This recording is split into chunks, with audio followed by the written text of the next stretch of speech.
Cyber સેલે bank એકાઉન્ટની kit અને QR code બનાવી સાયબર માફિયાઓને પૂરા પાડવાના એક મોટા કૌભાંડનો પર્દાફાશ કરી નાખ્યો છે.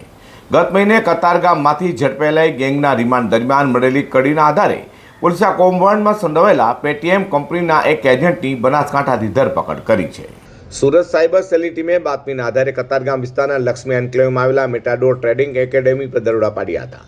આ દરોડામાં પોલીસે સીપીયુ, મોબાઈલ ફોન, રોકડ રકમ સહિતનો મુદ્દામાલ કબજે કર્યો હતો અને 4 આરોપીઓ મિત પ્રદીપ શાહ, યશ હરિદાસ સિંધે, ઋષિકેશ નંદલાલ સપકાળ અને નિલેશ કનૈયાલાલ સોલંકીની ધરપકડ કરી છે.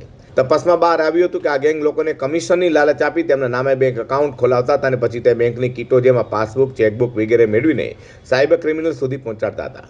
જ્યારે આરોપીઓના 25 બેંક ખાતામાં 3.35 કરોડના ટ્રાન્ઝેક્શન પર મળી આવ્યા છે. અગાઉ પકડાયેલા આરોપીની સઘન પૂછપરછ દરમિયાન પોલીસને જાણવા મળ્યું કે મોટાભાગના ટ્રાન્ઝેક્શન ક્યુઆર કોડના આધારે થતા હતા. પોલીસે આરોપીઓના વોટ્સએપ ગ્રુપની તપાસ કરતા તેમને ક્યુઆર કોડ બનાવી આપનાર એક વ્યક્તિનો વર્ચ્યુઅલ નંબર મળી આવ્યો હતો. આરોપી પરેશ વિનોદ મોદી છે અને સમગ્ર કૌભાંડમાં તે પેટીએમ કંપનીમાં એજન્ટ તરીકે કામ કરતો હતો. પોલીસે ટેકનિકલ સર્વેલન્સના આધારે વર્ચ્યુઅલ નંબરને ટ્રેસમાં મૂક્યો હતો અને આરોપી પરેશ મોદીને બનાસકાંઠાથી ઝડપી પાડ્યો છે. પોલીસે તેની ધરપકડ કરીને કોર્ટમાં રજૂ કર્યો અને 5 દિવસના રિમાન્ડ મેળવ્યા છે. કમિશન ઉપર મિત શાહ અને એમની જે ટોળકી હતી એ લોકો કમિશન ઉપર બેંક ખાતા દેશભરના રાજ્યોથી લેતા હતા અને પછી આ બેંક ખાતાની ડિટેલ્સ એ લોકો પરેશ મોદીને મોકલતા હતા. પરેશ મોદી આ તમામ ખાતા ઉપર એમની સામે ક્યુઆર કોડ બનાવીને એ લોકોને આપતો હતો સો દેટ જે ટ્રાન્ઝેક્શન્સ છે એ ઝડપથી થઈ જાય. અને એ ક્યુઆર કોડ બનાવવા માટે પરેશ મોદીને જે સાયબર ક્રાઇમ ગેંગો છે એ 500 રૂપિયા આપતી હતી.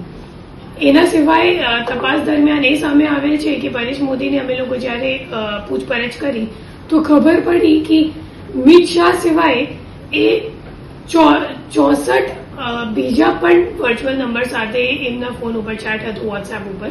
અને આ તમામ વર્ચ્યુઅલ નંબરનો ચેટ જે છે એમાં એમનો મુખ્યત્વે એક જ કામ કરે છે, બેંક ખાતાની વિગત મેળવી અને એની સામે ક્યુઆર કોડ બનાવીને સામેવાળાને આપવી. એ 64 જે ચેટ અમે લોકો જોયું એમની સામે અમે લોકોને 109 બેંક ખાતાનું ડિટેલ્સ મળી આવેલ છે અને તમામ ખાતાઓને અમે લોકો જ્યારે તપાસ દરમિયાન એનસીસીઆરબી પોર્ટલ પર ચેક કર્યું તો ખબર પડી કે 36 કરોડ 65 લાખ રૂપિયાની ફ્રોડ થઈ ગઈ છે આ તમામ બેંક એકાઉન્ટની સામે.